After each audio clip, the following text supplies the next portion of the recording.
YouTube. You know I'm not the tech person. Today's a really important day. I think it should be an important day for everybody, but it's a really important day for me. If you are familiar with my social media at all over the last few years, a number of you know that I started a personal growth journey in October of 2018. And while that platform has sizzled out and not gone, isn't really prevalent anymore, some of the things and the activities and the projects that I did during this time really shaped the trajectory of what I wanted to do, how I did it, and how I showed up, not only for myself, but in my space. And so I've been thinking about this for the last few days, and I wanted to share this with as many people who are willing to listen to what I have to say. October 1st begins the last 90 days of 2021. And I remember sitting in a counselor's office at the beginning of 2019 and her asking me, oh, hi, Mo. Did I put you on with me? I see I'm not the tech person, so someone should really take the controls for me. So I don't really know how that works, but if you want to disconnect, you can. I don't know. But Mo's going to chat with me. I'm going to pretend like I'm talking with my friend Mo. She's getting ready for the day. I can tell it's her bathroom mirror. But anyway, I was sitting in a counseling office in the beginning of 2019, and she asked me, she said, I told her, I was like, every year at the beginning of the year, I'm in like a new counselor's office. And she's like, what's the significance of you being in a counseling office at the beginning of the year? And I said, the beginning of the year is really a reflection of the time that you just spent and looking at the time going forward. And there was a lot of stuff going on for me that I felt like I just couldn't do this anymore. I can't continue doing what I'm doing in the way that I'm doing it anymore. It just isn't going to work for me. And so what happened is that I began to really dive into some stuff that was going on with Rachel Hollis. And one of the things, and part of the reason why I joined what was happening at the time, was she was talking about this concept of the last 90 days. And it was such a revelation to me about how to live and my business, my personal life, really intentionally. And so the concept of the last 90 days is focusing on the intention that you're going to put in to the last part of the year. This is it. This is the last part of this year. And so what I did was I started to begin to think about my day, my business, my time so much more differently. I also heard a podcast, and I can't remember who it's with now, but one of the things that they were talking about is sometimes the flawed method of setting goals at the beginning of the year is there really is no check-in place. So we set these goals at the beginning of the year for what we're going to be doing throughout the year. And maybe in June or something, we might check in and see how we're doing on those goals. But the issue, and what really resonated with me, was the issue with setting goals in January was that it created a subconscious, like you're not going to be able to account for anything that you learn in January, February, March, or April that may adjust or change what your goals are or the time frame in which you achieve them. And I believe this was on a podcast with Ed Mylett. So all of my other Ed Mylett fans, if you can confirm, I believe it was an Ed Mylett podcast. And I thought, like, maybe this is why I had such a hard time setting goals, because then I would get new information and it might have changed the goal that I wanted to set or the time frame in which I could achieve it. And so then I always felt bad about not achieving it or not doing it within the time frame. And so what happened was I bumped into this concept I found it from Rachel Hollis about the last 90 days of the year. And I thought, this is phenomenal. This is how I want to live my life. For whatever reason, I'm a very winter motivated person. And then when the sun comes out, I'm like, it's party time. So like I hit my fitness goals really well in the winter, in part because I come from Colorado and it's like 9 months of winter there. 300 days of sunshine's a bunch of crap. Google it. It's a marketing faux pas. Anyway, so I was digging out a new journal, and it's It was Rachel Hollis's Start Today journal, but she says even in her podcast, and listen, like the whole Rachel Hollis thing is kind of fizzled out. It's whatever. Okay. But this is something that was really important to me. And this is her Start Today journal. And you guys, if you've been watching me in the last, I would say 2 weeks, one thing that you've been able to see is that some of my big dreams have materialized in the last 2 years, but they were not things that I was inherently focused on. And so I just want to go through this with you. When I'm done with the live, I'm going to post a picture of it in the comments. That way, if it's something you want to do, and it's trash day in my neighborhood. So you're going to hear the dang trash truck in the background. I'm sorry. Okay. I began a daily journaling, basically. This is how I started. I eased into the last 90 days because it was a lot to undertake at one time, and I was really overwhelmed. Every day I began to journal. I would do it after I worked out. It says, today I'm grateful for, and there were 5 things that were listed. And the thing about this grateful thing is it couldn't be like, I'm grateful for the air. I'm grateful for having a roof over my head. It wasn't that kind of. The direction was to be grateful for something that happened in the most recent 24 hours. This began to change my mindset. I remember walking one day and feeling an abundance of gratefulness for how beautiful the sun and the sky and the weather was on my morning walk. And I felt a little kooky at first. I was like, Jackie, you have gone way too far into the deep end of this hoo-ha stuff. But what I can tell you is that it only felt like that because I had never walked in my life in a place of intentional gratitude. It is something to this day that I still have to work intentionally at, is being grateful, because I move so fast, I think so fast that it's really easy for me to skim over those. I've been in proximity to Chris Griffith for the last, I don't know, since I met him in Colorado in 2018, so 3 years. And I tell you, the man beats me over my head about soft skills all the time. It's just something that doesn't come supernatural to me. I know, seems weird, but whatever. So I spend the day thinking, and when I first started doing this, it was really, really hard for me. In part because I was being critical of myself over the things that I found gratefulness over. I thought they were silly. It was like, who's grateful for the beautiful sky when they're walking? Me. I was. I had never been in a place in my life where my mind was quiet enough that I even could appreciate my surroundings. Maybe some of you can relate to that. I don't know. The next thing was 10 dreams I made happen. So it's not a past look. It's not truly 10 things I made happen. It's basically from the premise of what are 10 goals that I have for the next 10 years. This was so hard for me because of so many things that I have worked on in my life and having a lot of kids. I always just was in the now. And I felt oftentimes like a firefighter. I really only had the capacity to deal with whatever hot fire was on my plate today, right now. I don't know if it was because I never really was in an environment where somebody really showed me what it looked like. And it seems simple, but I never really had somebody walk me through or even discuss with me what it looks like to think forward. So I didn't really know how to look forward. And in that space of not knowing how to look forward, I didn't really know how to dream. I felt guilt and shame about having dreams. I felt like those things were not meant for me. I felt like, who was I to dream these kinds of things? So this was a really tough task for me. This was really challenging. But I started writing them down. And if you scroll in my social media over the last week, what you'll find is my list of 10. And I remember seeing the person talking about this on stage, and she said, sometimes you're in a season in your life where what you need to focus on is being the best mother or wife.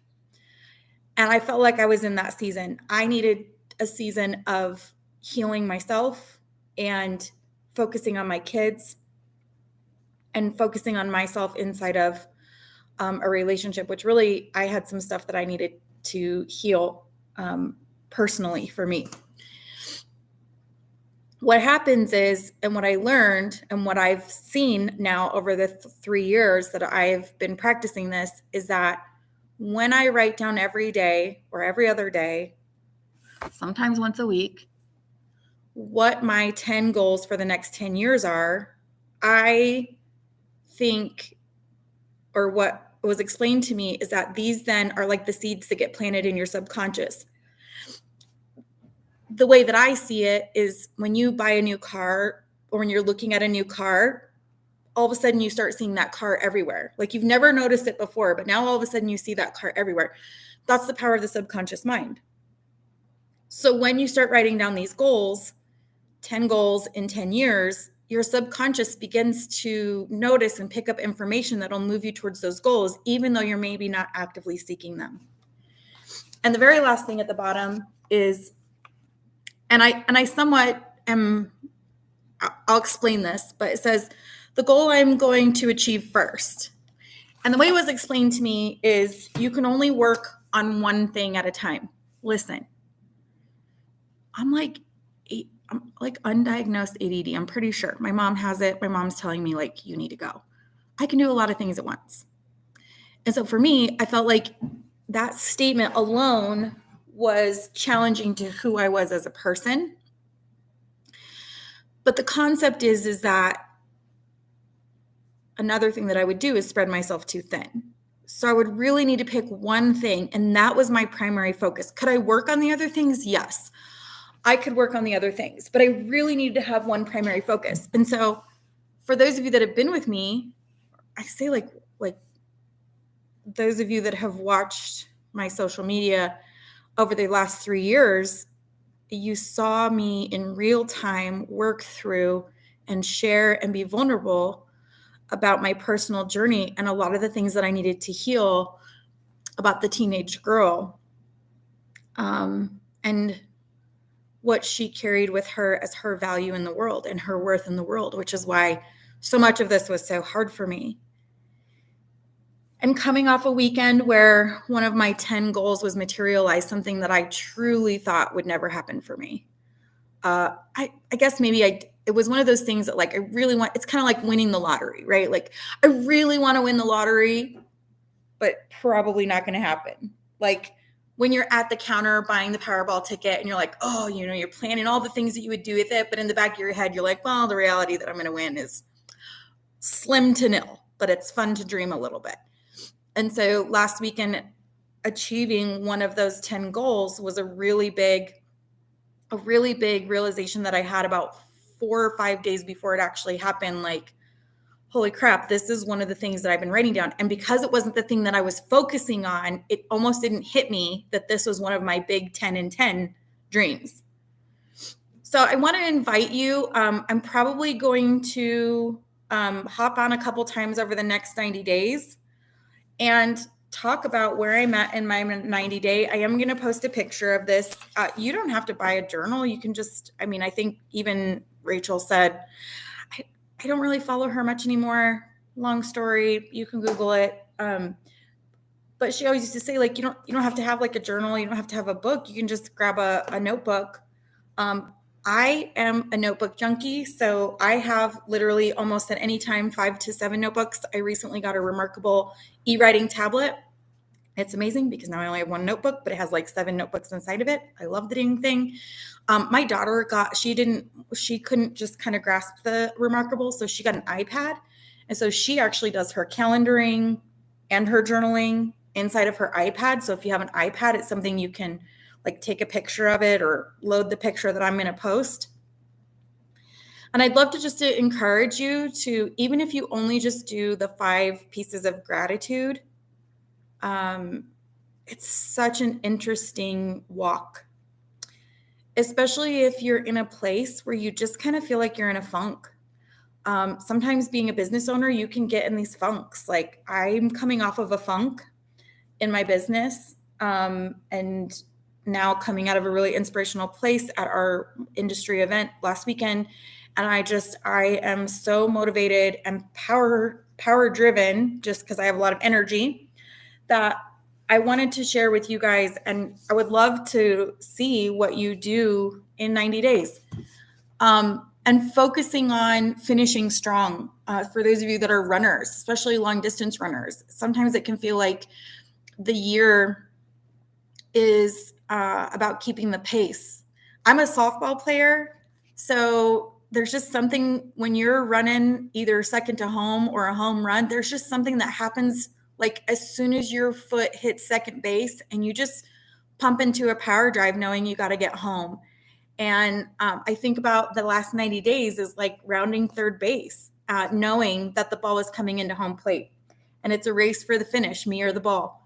That's just my analogy that I can relate to. And also running. I wasn't a really good long distance runner. So I like them short distances. But one time I got roped into running the mile. And the whole time, all 3 laps, I was in like third place. And I kid you not, on like the last straightaway, I was out of gas. And I ended up coming in like 6th, which was the like first place that doesn't get recognized. And so I think about that a lot. And doing this last 90 days exercise really changed a lot of things in my life. And so most of it, I just wanted to share with you guys, those of you that have seen some of the things that basically have been my friend on social media and think like, geez, she's really taking off. She's really doing things. Last 90 days is really what gets me started. Now, listen, don't think that I don't do this every day. I wish that I was the type of person that could do this every day. Sometimes I go 3 months, I do it for 3 months, and then I don't touch the dang thing for like a month.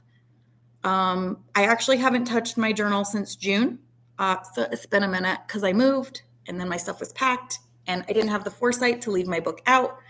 And I told myself I could get a notebook, but like, I'm just like everybody else. I have all the reasons and all the excuses of why not to do these things. But I'm starting today. I actually started this morning and my journal looks really different than it has in years past. The other thing that is different is my relationship with setting goals for myself is really different. I'm proud of myself.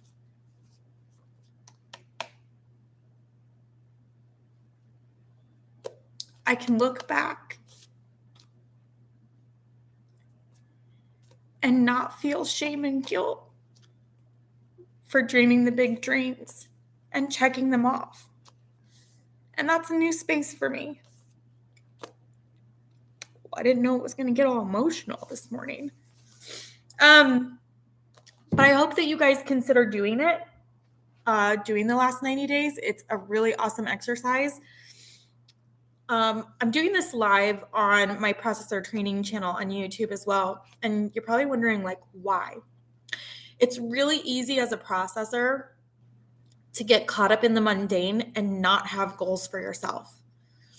And so I encourage those of my processors that are watching this and have stayed this far on my YouTube channel to take a look at your production for the year or even over the last month and identify some points of measure that you feel like is one area of focus, just one, that you can improve that you're doing in processing. It can be your turn time from initial submission. It could be the number of touches you have on files. It could be your average days of close. It could be how many loans that you close.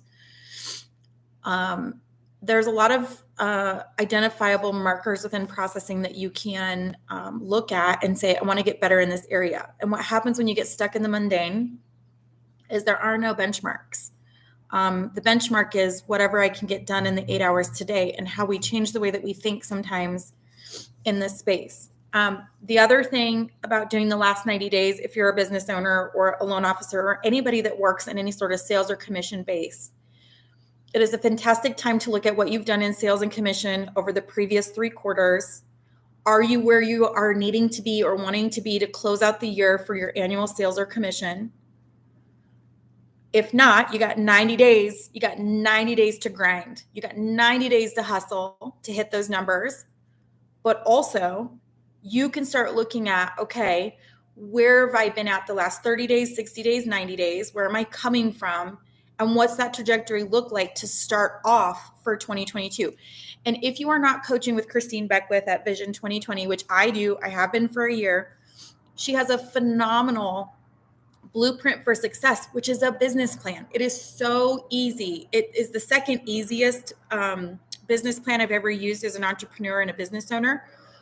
The other one is a very similar concept, but requires more effort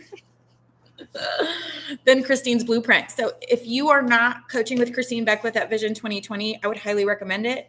Maybe I can talk Christine into doing like a 1-day Blueprint for Success. She has it somewhere. I'm sure it's in her class if you're in her training, but maybe she could just do one like for my processors who are in training to do. I don't know why I keep showing you my book. I love the colors. But I just really encourage all of you to really look at your last 90 days of the year. Whether this is your personal, maybe you're wanting to read books. I'm a big book nerd. I have all the books. The last 90 days also has encompasses like 5 action items. So move your body 30 minutes a day, drink more water, journal, read a book, and something else. I don't remember because I don't do all of them. But I do move my body almost every day. And I do drink more of the water. You guys probably see me at every event with my little green canteen. It's not a canteen. It's a fake Yeti. I journal and I do read. I probably average about 7 to 8 books a year. I really want to increase that because I don't read every day. And so that's something I want to work on. Probably one thing I'll put in my 90 days is what I really like. I would really like to try and hit the goal of reading a book a month. Like it seems really silly, I think, as an adult, maybe sometimes. I don't know. So anyway, I hope you guys find this of value. I don't want to ramble on. It's been 20 minutes. I really was expecting it to be like a 10-minute talk, but I'll see you on the flip side in 90 days and a little bit in the middle. But I hope that you find it valuable. And I hope that you come back and either comment here or share with me your journey, because I love walking these places with people and sharing my journey. Last 90 days. Get it.